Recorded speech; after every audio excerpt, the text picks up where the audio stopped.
Il y a énormément de traders qui vont essayer de vous faire croire que grâce à un indicateur, vous pouvez prédire le marché et que grâce à un indicateur exceptionnel, vous saurez à quel endroit acheter et à quel endroit vendre et que vous pourrez devenir riche grâce à cet indicateur en trading. Or, c'est totalement faux. C'est impossible avec un indicateur de prédire le marché. Donc à partir du moment où un trader vous dit des trucs comme ça, vous savez que c'est un charlatan et qui veut juste essayer de vous vendre de la merde. Un indicateur révolutionnaire qui vous dit ce que le marché va faire à l'avance, ça n'existe pas. En fait, en trading, on ne va jamais utiliser un indicateur pour nous donner des signaux d'achat et de vente. À part les débutants. Les débutants, ils font ça et d'ailleurs, ils perdent leur argent sur le long terme. En tout cas, ce qui est sûr, c'est qu'il n'y a aucun trader professionnel qui ne fait ça sur le long terme et qui gagne de l'argent. Par contre, le fait d'utiliser des indicateurs techniques en plus de notre analyse fondamentale et de notre analyse technique, ça peut s'avérer très précieux et ça nous permet d'augmenter significativement nos rendements. Dans cette vidéo, on va voir les 2 meilleurs indicateurs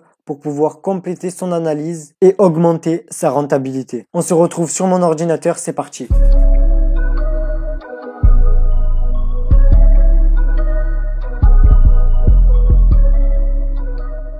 Le premier indicateur sur lequel on va se pencher, c'est le RSI. Donc ça veut dire Relative Strength Index. J'ai pas un très bon accent anglais, mais on s'en fout complètement de son nom. Donc en gros, qu'est-ce que c'est cet indicateur? C'est un indicateur qui va nous montrer la puissance du marché. Je vais pas vous montrer son mode de calcul, vous l'expliquer en détail parce que ça sert strictement à rien. Ça, c'est tout de la théorie. Nous, le but, c'est de comprendre en pratique à quoi ça va servir et comment on va l'utiliser. Du coup, déjà, sur votre station de trading FXM, vous pouvez cliquer ici et vous faites ajouter un indicateur, ou alors vous pouvez aller sur le graphique et cliquer sur I. Ça va ouvrir cette fenêtre-là et vous allez taper RSI. Vous allez tomber du coup sur le RSI, indice de la force relative, voilà. Vous double-cliquez dessus, vous arrivez sur ça, vous laissez les paramètres par défaut et vous cliquez sur OK.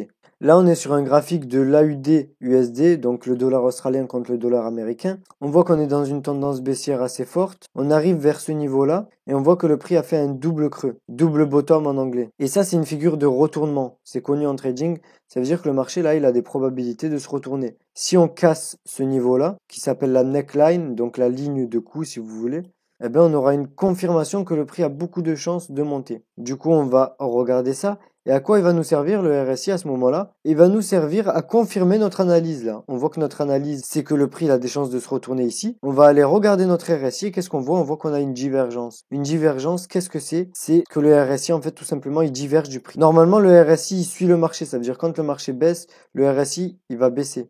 Si jamais le marché, il baisse et que le RSI monte, ça veut dire qu'il y a une divergence et que le RSI, en fait, il va juste nous montrer que le marché perd de sa puissance.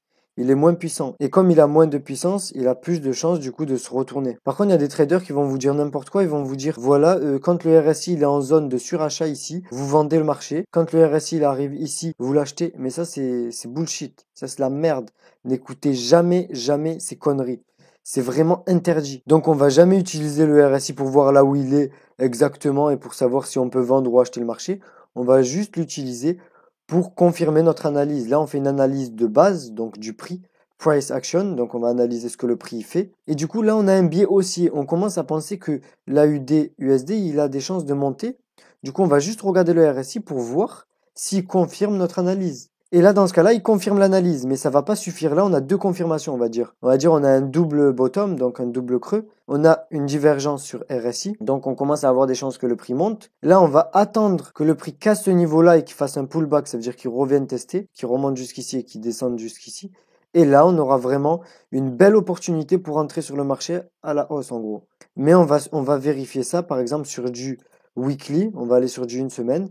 Et on va vérifier si on est bien sur un niveau de support. Parce que si on est au milieu de n'importe où, on va pas acheter un marché baissier, c'est stupide. Du coup, là, on va essayer de bien regarder.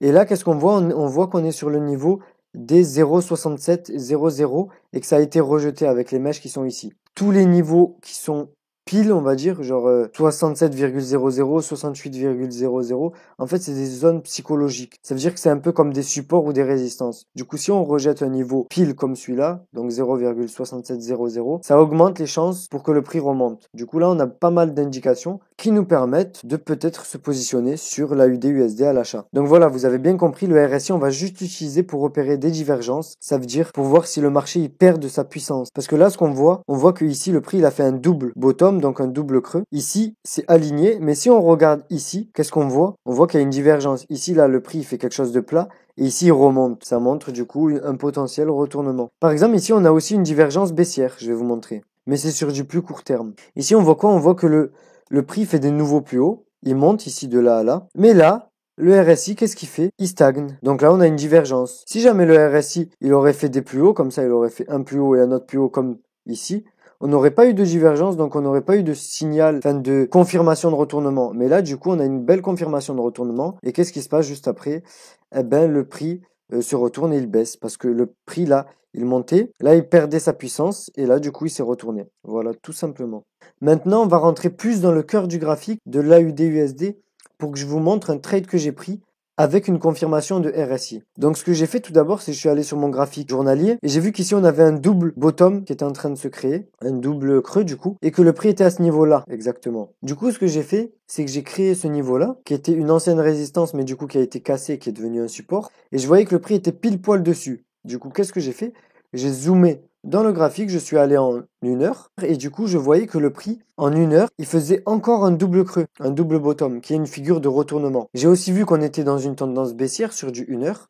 Du coup, j'ai tracé le canal baissier que vous voyez là. Et j'ai vu qu'une fois qu'on est arrivé sur le niveau du coup de support majeur, le prix a fait un double creux, double bottom, et il a cassé la trendline ou la résistance du canal baissier, on va dire. Il a cassé à ce niveau-là. Du coup, à ce niveau-là, j'avais une sorte de signal d'achat. Le prix me montrait qu'il avait beaucoup de chances de remonter. Du coup, ce que j'ai fait, c'est que avant de prendre le trade, je suis allé voir si le RSI confirmait ce retournement. Et j'ai vu que sur le RSI, on avait quoi? On avait une divergence haussière. Ça veut dire que là, on voit que le RSI commence à faire des plus hauts, alors que là, il stagne. Ça me montre qu'il y a un potentiel de retournement. Je suis pas rentré exactement ici, là. Du coup, j'ai attendu que le prix fasse un pullback après la cassure, c'est-à-dire qu'il revienne tester la résistance qui a été cassée. À ce niveau-là, je suis rentré ici dans le trade. J'ai mis mon stop loss à peu près ici. Et mon take profit, ça veut dire ma target, ma limite, je l'ai mis ici. Ça veut dire que j'ai quelques chances de perdre que ça et j'ai beaucoup de chances de gagner tout ça. C'est un trade avec un très fort potentiel. Et en plus, là, j'ai bougé mon stop loss en profit. Du coup, je suis à break-even. Ça veut dire que si le trade se retourne, eh ben, je perdrai rien du tout. Mais tout ça, je vous l'apprendrai dans d'autres vidéos. Du coup, tout ça pour vous montrer que le RSI, il va pas nous servir d'indicateur pour prendre des trades, mais il va nous servir d'indicateur pour confirmer notre point de vue basé sur le prix, sur le price action. Du coup, ensuite là, qu'est-ce que j'avais fait? J'avais tracé aussi la neckline, ça veut dire la ligne de coup du double bottom à ce niveau-là exactement. J'ai vu que finalement, le prix, après avoir cassé la trendline et après avoir fait un pullback, il a bien cassé la neckline et il a fait aussi un pullback sur la neckline. Et là, il monte tranquillement et il risque sûrement d'atteindre l'objectif que j'ai fixé. Et j'encaisserai un beau profit de plus ou moins 10% sur un petit trade qui est pas du tout risqué. Mais là, si je regarde bien, je vois que le marché il commence à perdre de la puissance parce que le RSI, il commence de moins en moins à suivre le prix. Là, le prix, il a fait un plus haut, vraiment plus haut, mais là, le RSI, il a fait un plus haut, à peine plus haut que l'ancien plus haut. Du coup, je vais surveiller pour bien sécuriser mon trade et pas perdre l'argent et bien le fermer en profit. J'espère que vous aurez bien compris le RSI, comment il fonctionne et comment bien l'utiliser comme un professionnel pour augmenter sa rentabilité. Maintenant, on va passer au deuxième grand indicateur que je vais vous présenter et on va retourner sur du graphique journalier. Le deuxième grand indicateur que je vais vous présenter, en fait, c'est une famille d'indicateurs. C'est les moyennes mobiles. On va cliquer sur ajouter un indicateur. On va cliquer sur moyenne. Du coup là, on a plein de moyennes mobiles qu'on va pouvoir utiliser. C'est à peu près toute la même chose. Mais moi, celle que je préfère, c'est la SMA. Voilà, c'est celle-là. C'est la moyenne mobile lissée. En général, il faut les mettre à 50 périodes parce que c'est ce qui fonctionne le mieux. Du coup, comment on va utiliser ces moyennes mobiles? En fait, les moyennes mobiles, elles vont nous servir de niveau de support et de résistance dynamique. Ça veut dire qu'en général, dès que le prix arrive sur les moyennes mobiles, il les rejette. Pourquoi? Parce qu'en fait, c'est des niveaux psychologiques majeurs puisque c'est une moyenne, tout simplement. Ici, le prix, il a rejeté. Ici, il a rejeté. Ici, il a rejeté. Ici, il a rejeté. Ici, il a rejeté, etc. Et ici, il risque sûrement de la casser. Mais il peut aussi la rejeter, comme on a vu les fois précédentes. Voilà, et du coup, ce qui est important à savoir avec les moyennes mobiles, c'est que c'est comme le RSI. on va juste les utiliser en tant que confirmation et pas en tant que signal. Rappelez-vous bien de ça, les indicateurs, on les utilise pour des confirmations, mais pas pour des signaux. On va jamais vendre le marché parce que le prix est arrivé sur la moyenne mobile, même si ça aurait fonctionné. Mais on fait pas comme ça. On va peut-être vendre le marché parce qu'on voit que le prix a cassé une trendline à ce niveau-là et qu'en plus, il a rejeté une moyenne mobile à ce niveau-là. C'est cohérent. Mais on va jamais vendre le marché parce qu'il a touché la moyenne mobile. C'est illogique. Du coup, en fait, le top du top, c'est qu'on arrive sur une moyenne mobile, que le prix fasse un double top sur la moyenne mobile, qu'on ait une belle divergence sur le RSI, qu'on casse une trendline et qu'en plus on ait rejeté une moyenne mobile. Là vraiment on a le signal parfait pour augmenter nos probabilités de gain. À ce moment-là, si jamais le prix fait ce scénario-là, on aura toutes les confirmations possibles pour augmenter nos probabilités, mais on pourra quand même perdre l'argent, c'est possible. Il n'y a rien qui est impossible. Même si on a 100 000 confirmations, notre signal et notre entrée, elle sera pas sûre à 100%. On ne sait jamais ce qui peut se passer. Il peut y avoir un crash, la planète elle peut exploser, mais voilà, le but ça va être d'augmenter nos probabilités de gain. Du coup, on va revenir sur comment bien trader la moyenne mobile. En fait, on va essayer, par exemple, voilà, on va voir une tendance baissière comme celle-ci, une belle tendance baissière, et on va essayer de chercher des sorties de correction. Donc, on va voir une correction comme ça. On va essayer de rentrer à la sortie de la correction, ça veut dire à la cassure ici. Et pour pouvoir confirmer notre entrée sur le trade, pour augmenter nos probabilités de gain, on va vérifier si le prix a bien rejeté la moyenne mobile. Et là, qu'est-ce qui se passe? On voit que le prix avait bien rejeté la moyenne mobile et en plus, il a cassé. Du coup, ça augmente nos probabilités de gain. Et en plus, si on zoome dans le graphique, ça veut dire qu'on change d'unité de temps, qu'on va sur du H1 ou du H4. On va voir qu'en plus, on avait une divergence ici sur RSI. Du coup, on avait beaucoup de confirmations pour avoir un trade avec beaucoup de probabilités de gain. Du coup, là, on va revenir au trade que j'ai pris sur la USD. J'utiliserai ce trade du coup tout au long de la vidéo pour bien vous illustrer comment on peut utiliser en pratique pour prendre des trades, ces indicateurs que je vous présente. Du coup, là, sur ce trade que j'ai pris, on va aller sur du H4. Ça veut dire on va zoomer dans le graphique. Là, on a fait notre analyse, on a vu la divergence sur RSI, on a vu les chances que le prix monte, et on va retourner, du coup, on va zoomer. Ce qu'on voit là, c'est que le prix en H4, dès qu'il est arrivé sur ce niveau de support majeur, et qu'il a fait ce beau double creux, ce beau double bottom, eh bien en plus on était sur une moyenne mobile. Du coup c'est une confirmation supplémentaire qui augmente les probabilités de notre analyse. Là à partir du moment où le prix a fait un beau rejet de cette moyenne mobile, en plus qu'il a fait ce double creux, en plus qu'on avait une divergence sur RSI, en plus qu'on avait cassé la trendline, on avait tellement de confirmations que c'était un magnifique trade à prendre.